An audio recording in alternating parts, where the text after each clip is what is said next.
கம்பீரமாய் தேவனை பாடிடுவே, ஆர்ப்பரித்து பாடி முழங்கிடுவே. கம்பீரமாய் தேவனை பாடிடுவே, ஆர்ப்பரித்து பாடி முழங்கிடுவே. அல்லேலூயா ஓசன்னா, அல்லேலூயா ஓசன்னா, அல்லேலூயா ஓசன்னா, அல்லேலூயா ஓசன்னா.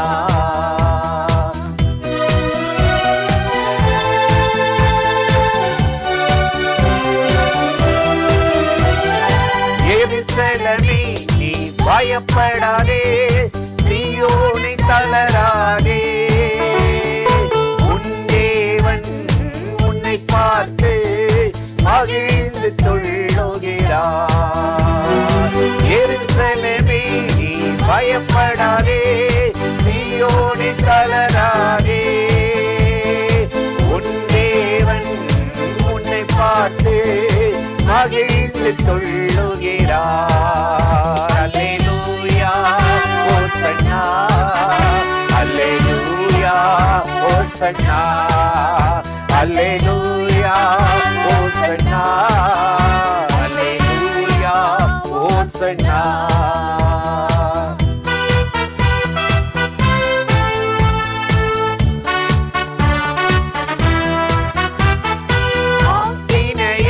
அவர் அகற்றி விட்டார், சத்துருவை துரத்தி விட்டார்.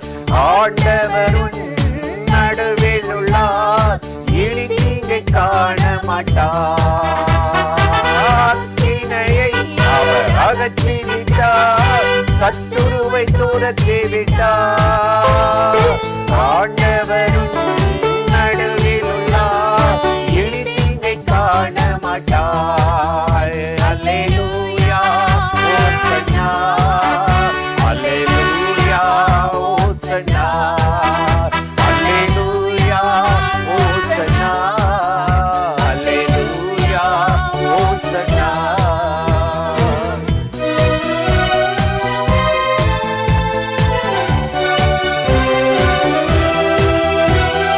பூமியிலே எல்லா ஜனங்களிலும் உன்னை உயர்த்தி வைத்திடுவார், பெயரும் புகழுமாய் வைத்திடுவார், நன்றி கீதம் பாடிடுவார். பூமியிலே எல்லா ஜனங்களிலும் உன்னை உயர்த்தி வைத்திடுவார், பெயரும் புகழுமாய் வைத்திடுவார், நன்றி கீதம் பாடிடுவார்.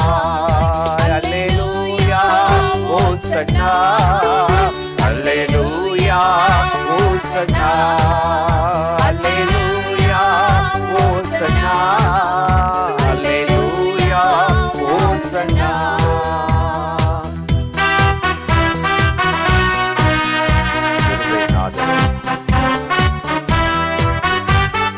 நம் இயேசு அவர் நல்லவரே, அவர் நம்மை ரட்சிப்பாரே.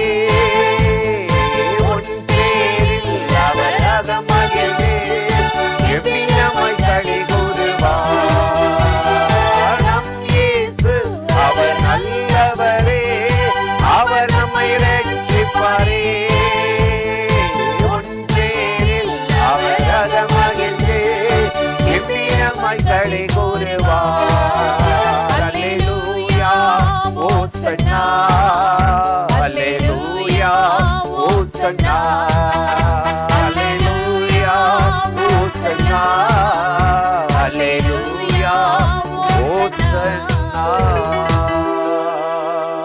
பிரியமானவர்களே, ஆண்டவராகிய இயேசுவின் நாமத்தினாலே இந்த காலை நேரத்தில் இயேசுவை தினம் பார்ப்போம் என்ற இந்த நிகழ்ச்சியின் மூலமாக உங்களை சந்திப்பதில் மிகுந்த மகிழ்ச்சி அடைகிறேன். கர்த்தர் நல்லவர், கிருபை இரக்கமும் நிறைந்தவர். இந்த நாளிலும் கட்டாய் நம்மை ஆசீர்வதித்து கிருபையால் நிரப்பி நடத்துவார். இன்று கூட வேதத்திலிருந்து ஒரு வசனத்தை உங்களுக்கு ஞாபகப்படுத்தி சில காரியத்தை சொல்லி ஜெபம் பண்ணுவது நல்லது என்று உணர்ந்தேன்.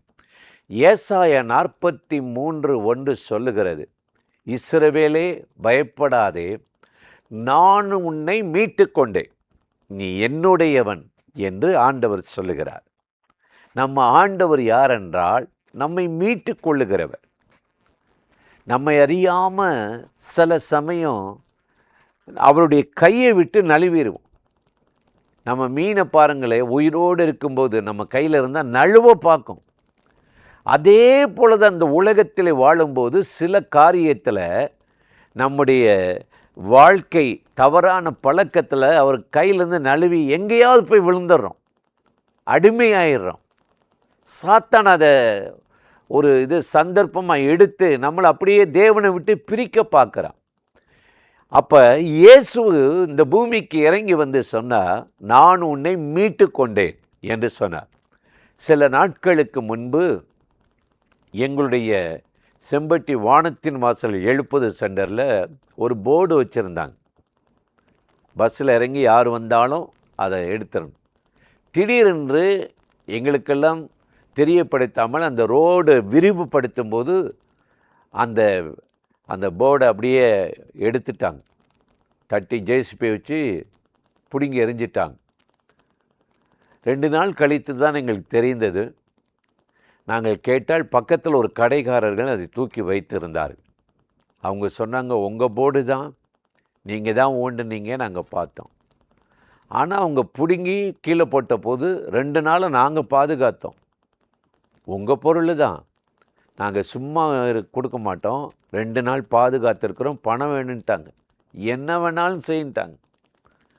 அவங்கள்ட்ட போய் மல்லு கட்ட முடியாதுன்னு சொல்லி அவங்ககிட்ட சில ரூபாய்களை கொடுத்து அதை நாங்கள் மீட்டுட்டு வந்துட்டோம். போர்டை கொண்டு வந்துட்டோம். நம்ம பொருள் தான், நம்ம உடம்பு தான், நம்ம கர்த்தருடையது தான். சாத்தான் ஏதாவது ஒரு கண்ணில் நம்மளை மாட்ட வச்சு சிக்கலில் ஈடுபடுத்தி ஒரு மீறுதலை கொண்டு வந்து அதை என்ன செய்யறானா அப்படியே அடிமைப்படுத்த பார்க்குறான். 2 நாள் என்கிட்ட இருந்துச்சுல, நீ நான் கீழ்ப்படிஞ்சில்ல, இப்போ உனக்கு விடுதலை அப்படிலாம் கேட்டு நம்மளை அடிமைப்படுத்தி பயமுறுத்தி ஒரு குற்ற மனசாட்சியோடு வாழ வைக்கத்தான் அவன் பார்க்குறான். ஆனால் வேதம் சொல்லுகிறது, 430 வருஷம் பார்வோனுடைய அடிமைத்தனத்திலிருந்த அந்த ஜனங்களை கர்த்தர் அற்புதமாக மீட்டு கொண்டு வந்தாராம். யாத்திராகமம் 15:13 சொல்லுகிறது, நீர் மீட்டு கொண்ட அந்த ஜனங்களை நினைத்தருளும் என்று மோசே ரொம்ப அருமையாய் கர்த்தரை பாடி துதிக்கிறதை நம்ம பார்க்கிறோம். இன்றைக்கு கர்த்தராலே மீட்கப்பட்டவர்கள், நம்ம ரட்சிக்கப்பட்டவர்கள். வேதம் சொல்லுகிறது, ஏசாயா 35:10 வாசித்தால் இந்த மீட்கப்பட்டவங்களை ரொம்ப நல்லா தெரியும், ரட்சிக்கப்பட்டவங்கள ரொம்ப நல்லா தெரியும். நித்திய மகிழ்ச்சி அவங்க தலையின் மேல் இருக்கும். யார? கர்த்தரால் மீட்கப்பட்டு கழுவப்பட்டவர்கள், ஏற்றுக்கொண்டவர்கள். அந்தப்படியே நித்திய மகிழ்ச்சி அவங்க தலைமையில் இருக்கும். சஞ்சலமும் தவிப்பும் ஓடி போகும். மீட்கப்பட்டவர்கள் கர்த்தருடைய பாடலை பாடுவாங்களாம், முறுமுறுக்க மாட்டாங்களாம், டென்ஷன் ஆக மாட்டாங்க, பதற மாட்டாங்க.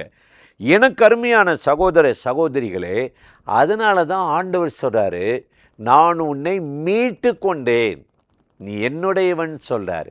இன்றைக்கு காலையில் இந்த நிகழ்ச்சியில் இணைந்து இந்த வார்த்தைகளை கேட்கிற என் அன்பு சகோதர சகோதரிகளே, இன்னைக்கு ஆண்டவர் உங்களை மீட்டெடுக்க போறார்.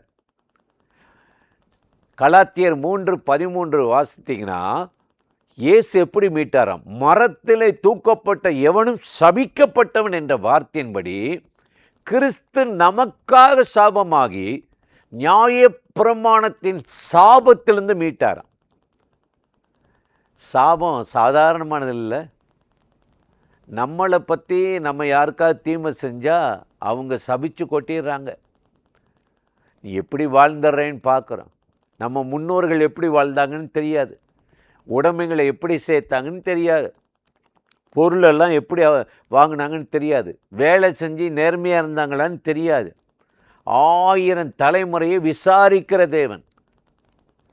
இப்போ நம்ம இந்த ஆண்டவரால் மீட்கப்படாமல் போனால் இந்த முன்னாடி செய்த தீமைகளை நம்மளை பின்தொடருவோம். என்னாகமம் 32:23 சொல்கிறது, உங்கள் பாவங்கள் உங்களை தொடர்ந்து பிடிக்கும். இந்த பாவம் 1000 தலைமுறைகளை தொடர்ந்துக்கிட்டே வரும். அது ஒரு இருளுக்குள்ளே நம்மளை வைக்கும். ஆனால் நம்ம இயேசுவின் இரத்தத்தினால கழுவப்பட்டு மீட்கப்பட்டால் 1000 தலைமுறைக்கு இரக்கம் காட்டுகிறவர் நன்மையும் கிருபையும் தொடரும்படி பண்ணுவாராம். அதனால தான் மீட்கப்படணும் வேதம் சொல்லுகிறது.